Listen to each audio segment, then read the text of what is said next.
Assalamualaikum, selamat datang kembali di channel MA Tech. Nah, kali ini kita akan bahas sebuah action cam dari brand yang jujur ya.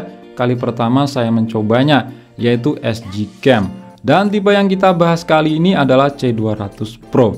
Untuk harga action cam ini 2,7 jutaan untuk opsi standar kamera aja. Opsi lain ada pilihan paket bundling plus micro SD ataupun tongsis. Dan produk ini garansi resmi Indonesia ya selama setahun. Link pembelian sudah saya taruh di deskripsi video ini. Action cam ini udah saya gunakan 2 minggu lebih dan menurut saya ini tuh bisa banget jadi opsi dan recommended untuk kalian yang pengen cari action cam dengan budget di bawah 3 juta. Karena hasilnya udah termasuk bagus. Oke, kita awali dengan unboxing dulu ya. Tampilan boxnya seperti ini. Ada gambar si action cam-nya, terus di sini ada beberapa point selling seperti 4K Ultra HD, gyroscope stabilization, touchscreen, dan 5 meter body waterproof. Untuk WiFi di sini udah support 5 GHz, jadi transfer data semisal download video dari action cam ke HP itu jauh lebih cepat daripada yang cuma 2,4 GHz. Kemudian di bagian belakang ada keterangan kelengkapan apa aja yang kita dapat dalam boxnya dan keterangan spesifikasi produk.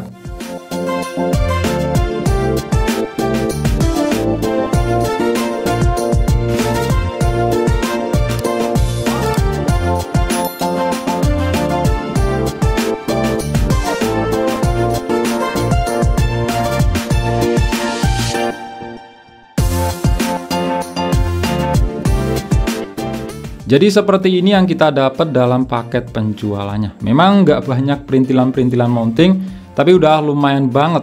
Simple, lebih ke apa yang biasa kepake aja. Nah, desain kamera SG Cam C200 Pro ini berbeda ya dengan umumnya action cam lain yang biasa kita temui yang biasanya landscape. Di sini kerasa punya khas yaitu portrait. Dan ukurannya cukup mungil, untuk bahannya sendiri dari plastik, tapi punya kualitas yang bagus, tebal, dan finishing per detailnya juga rapi banget, gak kerasa murahan. Untuk baterainya di sini nggak bisa dilepas ya, alias baterai tanam. Tanpa casing tambahan artinya telanjang, action cam ini udah punya sertifikasi IP68. Jadi aman buat hujan-hujanan ataupun dibawa berenang dengan kedalaman maksimal 5 meter. Kalau pengen nyelam lebih dalam lagi sampai 30 meter bisa pakai case waterproof bawaannya. Terus untuk coating kaca lensa kameranya juga mantep ya, licin banget dan bebas dari bekas jebakan sidik jari. Untuk interface perpotan dan pertombolan standar aja ya, seperti adanya tombol power atas dan bawah, lubang mikrofon di bawah lensa dan speaker di bawah layar. Untuk port USB dan slot micro SD di sini tertutup ya dan juga diproteksi oleh seal karet untuk menghalangi masuknya air. Micro SD yang disupport maksimal 128 GB. Dan untuk port USB-nya di sini udah Type C. Selain sebagai untuk ngecas, port USB-nya ini juga sebagai colokan mic eksternal. Ya, action cam ini support mic eksternal, cuma nggak ada dalam paket penjualannya, dijual terpisah. Nah, untuk tutupnya ini bisa dilepas ya, tujuannya untuk apa? Jadi misal kita pakai mounting frame bawaannya dan pengen pasang mic eksternal, itu harus dilepas karena nggak bisa dibuka kalau pakai case. Apalagi di body action cam ini nggak ada port ulir untuk kita pasang ke mounting, tripod, ataupun tongsis. Jadi harus pakai mounting frame-nya ini supaya bisa pakai aksesoris lain. Untuk layar punya ukuran 1,3 inch, panel IPS, dan sudah layar sentuh. Responsivitas sentuhannya udah enak, sekedar buat mengoperasikan sih udah mantep ya. Cuma kalau untuk kenyamanan lebih enak dikontrol pakai HP aja. Aplikasinya bernama SG Cam Zone. Kalian bisa download di Play Store untuk Android atau App Store untuk iOS. Semua fitur dan pengaturan yang ada di action cam-nya ini bisa kita akses di aplikasi ini. Untuk spesifikasi action cam SG Cam C200 Pro ini punya lensa dengan sudut pandang 135 derajat, resolusi foto maksimal 20 megapiksel, video 4K 30 fps atau 2K 60 fps, dan 6 axis gyroscope. Jadi peredam goncangannya lebih stabil daripada yang cuma 3 axis atau 4 axis.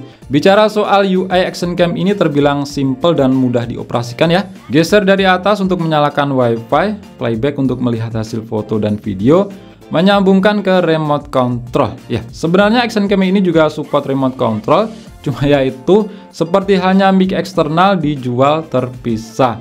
Terus geser kanan kiri untuk pindah dari mode video ke foto. Geser dari bawah untuk masuk ke menu. Menu-menunya di sini cukup komplit ya. Selain normal mode, di sini ada slow motion, resolusi Full HD sampai 120 fps yang hasilnya seperti ini.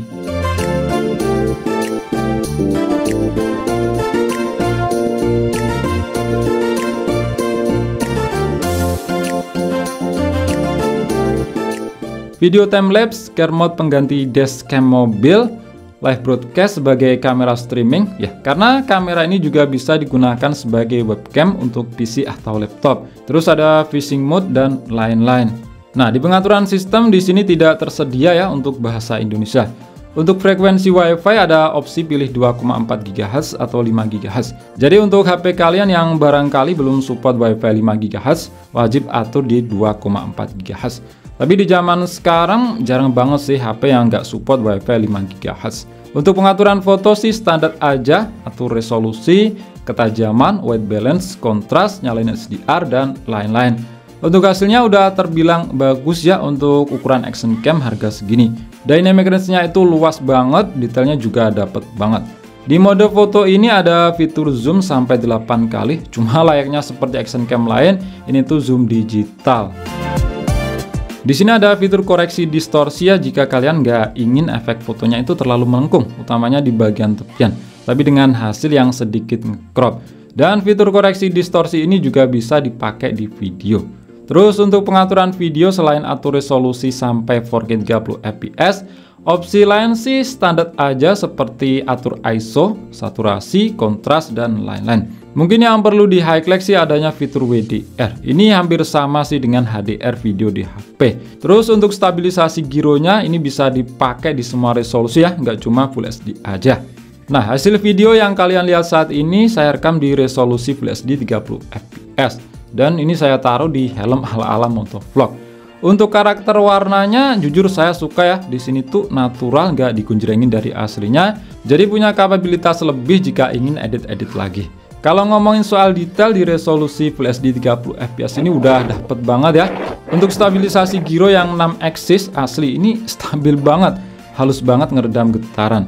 Dan gerakan panning kanan kiri atas bawah juga halus banget, nggak kasar ataupun mengalami FPS turun. Untuk yang pengen cari FPS lebih smooth lagi bisa pakai 60 fps, tapi saya sarankan atur resolusi mentoknya aja yang disupport 60 fps yaitu 2K. Kan kalau di 4K itu 30 fps. Alasannya karena di 60 fps ini detailnya dikorbankan supaya dapat fps lebih tinggi. Detailnya itu lebih soft daripada yang 30 fps. Jadi ngakalinya ya resolusinya ditinggikan ke 2K supaya dapat detail yang lebih mendingan daripada 60 fps di resolusi Full HD. Nah, di jalan terjal rusak kayak gini kalian bisa lihat sendiri ya untuk stabilisasi giro yang 6 axis. Di sini sangat-sangat stabil meredam guncangan. Halus banget, nggak ada efek jelly. Saat dinyalain mode WDR menurut saya hasilnya nggak lebih baik ya daripada nggak dinyalain. Memang dynamic range lebih luas, area gelap lebih bisa keangkat. Cuma di sini lebih noisy dan detailnya berkurang. Jadi baiknya nggak usah dinyalain aja mode WDR-nya. Dan kalau kalian pengen ngejar detail yang lebih mantep lagi, pilih resolusi mentoknya yaitu 4K 30 fps asli. Di sini hasilnya itu mantep banget, detailnya lebih dapet lagi. Dynamic range tetap luas dan stabilisasinya tetap super halus. Panning segala arah juga tetap smooth. Cuma memang lebih banyak makan storage karena otomatis file yang dihasilkan itu lebih gede daripada resolusi di bawahnya.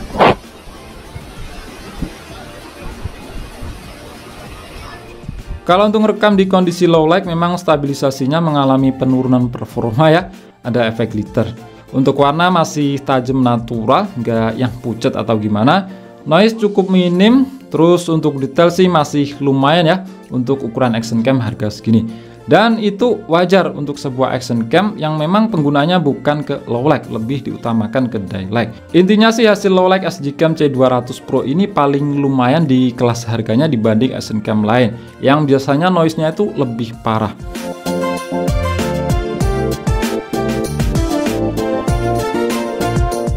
Nah, seperti ini ya untuk kualitas mikrofonnya. Ini saya taruh di helm fullbase ya, ala motovlog. Ini memang untuk suara yang masuk itu agak kehalang sama moncong di bagian helmnya di depan mulut. Oke. ini untuk kualitasnya. Kalau kalian pengen upgrade suara itu bisa ditambahin mikrofon eksternal, cuma yaitu dalam paket penjualannya itu kita nggak dapat dijual terpisah. Dan mungkin ada yang tanya ya, kan di sini untuk tipe colokan mikrofonnya itu kan Type C, itu apakah bisa pakai yang namanya speaker Type C to jack audio? Jawabannya itu nggak bisa. Itu saya udah coba, nggak bisa. Nah, untuk daya tahan baterainya itu bisa merekam hingga sekitar 60 menit ya, di resolusi tertingginya yaitu 4K. Jadi itu otomatis daya tahannya lebih lama lagi kalau ngerekamnya di resolusi di bawahnya, itu semisal Full HD. Dan sebenarnya masih bisa lebih lama lagi ya, bahkan itu lama banget, dengan cara kita akali sambil dicolokin ke power bank. Dan itu sudah saya coba, nggak ada masalah, aman-aman aja. Oke, itu aja untuk video review Action Cam SG-Cam C200 Pro ini. Gimana menurut kalian? Silahkan tambahkan di kolom komentar. Klik like jika kalian suka dan share jika kalian rasa video ini bermanfaat. Kita jumpa di video selanjutnya dan wassalam.